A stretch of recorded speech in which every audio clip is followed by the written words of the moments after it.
પારકરમાં વિહત માતાજીની અદ્ભુત કૃપાની વાર્તા। પાકિસ્તાનના સિંધ પ્રાંતમાં આવેલો પારકર વિસ્તાર એક રણપ્રદેશ છે। અહીં રેતીના ટેકરા, તીવ્ર ગરમી અને પાણીની તંગી છતાં લોકો પોતાના ધાર્મિક વિશ્વાસમાં અડગ રહે છે। આ વિસ્તારમાં હિન્દુ સમુદાયના લોકો ખાસ કરીને માતાજીના ભક્ત છે અને તેઓ વિહત માતાજીને પોતાની આરાધ્યા દેવી તરીકે માને છે। ઘણા વર્ષો પહેલા પારકરના એક નાના ગામમાં ભાનજી નામનો ગરીબ ખેડૂત રહેતો હતો। ભાનજી ખૂબ જ ભોળો અને ભક્તિભર્યો માણસ હતો। તેની પાસે નાનું ખેતર હતું, પણ વરસાદ ના પડવાથી વર્ષો સુધી પાક બગડી જતા હતા। તેના ઘરમાં ગરીબી એટલી વધી ગઈ કે ક્યારેક ખાવા માટે પણ અનાજ મળતું નહોતું।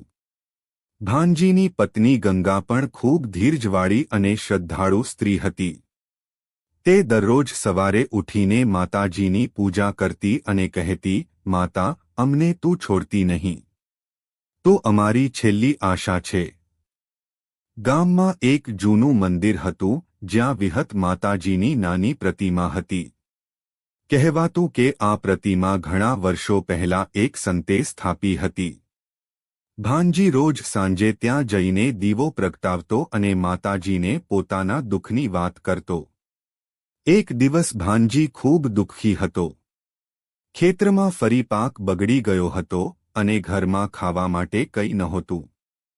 તે મંદિરમાં ગયો અને રડતા રડતા બોલ્યો, હે વિહતમાં, હવે તો મારી હિંમત તૂટી ગઈ છે। જો તું મારી મદદ નહીં કરે તો હું શું કરું? તે રાત્રે ભાનજી મંદિરમાં જ ઊંઘી ગયો। મધરાત્રે તેને એક અજબ સ્વપ્ન આવ્યું। સ્વપ્નમાં એક તેજસ્વી પ્રકાશ દેખાયો અને તે પ્રકાશમાંથી વિહત માતાજી પ્રગટ થયા। માતાજી ખૂબ જ સુંદર અને દિવ્ય દેખાતા હતા। માતાજીએ મીઠા સ્વરે કહ્યું, ભાનજી, તું ડરતો નહીં, હું તારી સાથે છું। આવતીકાલે સૂર્યોદય પહેલાં તું તારા ખેતરના પશ્ચિમ ખૂણામાં ખોદકામ કરજે। ત્યાં તને મારી કૃપાનો પરચો મળશે। ભાનજી અચાનક જાગી ગયો। તેને લાગ્યું કે આ સ્વપ્ન સચોટ હતું। સવારે જ તે ખેતરમાં ગયો અને માતાજી બતાવેલી જગ્યાએ ખોદકામ શરૂ કર્યું। થોડા સમય પછી તેને એક જૂનું માટલું મળ્યું। જ્યારે તેણે તે માટલું ખોલ્યું ત્યારે અંદર સોનાના સિક્કા અને કિંમતી વસ્તુઓ હતી। ભાનજી આનંદથી ભરાઈ ગયો। તેણે તરત જ માતાજીનો આભાર માન્યો।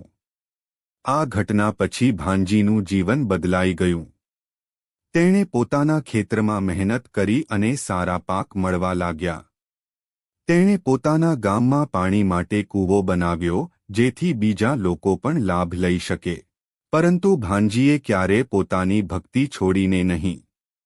તે હંમેશા કહેતો, આ બધું માતાજીની કૃપા છે, હું તો માત્ર એક સાધન છું।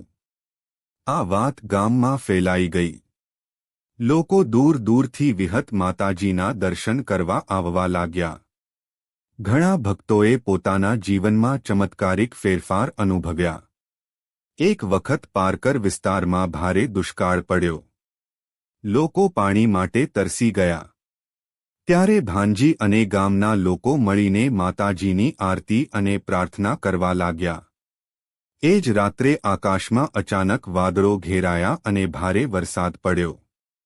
ગામના લોકો ખુશીથી ઝૂમી ઉઠ્યા। બધાએ એકસાથે બોલ્યું, જય વિહતમાં।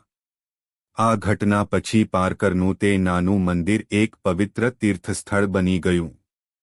આજ સુધી લોકો ત્યાં જઈને માતાજીની પૂજા કરે છે અને પોતાની મનોકામનાઓ પૂર્ણ થતી જુએ છે। વાર્તાનો સંદેશ: વિશ્વાસ અને ભક્તિ હોય તો કોઈ પણ મુશ્કેલી મોટી નથી। વિહત માતાજી હંમેશા પોતાના ભક્તોની મદદ કરે છે, બસ ભક્તિ સાચી હોવી જોઈએ।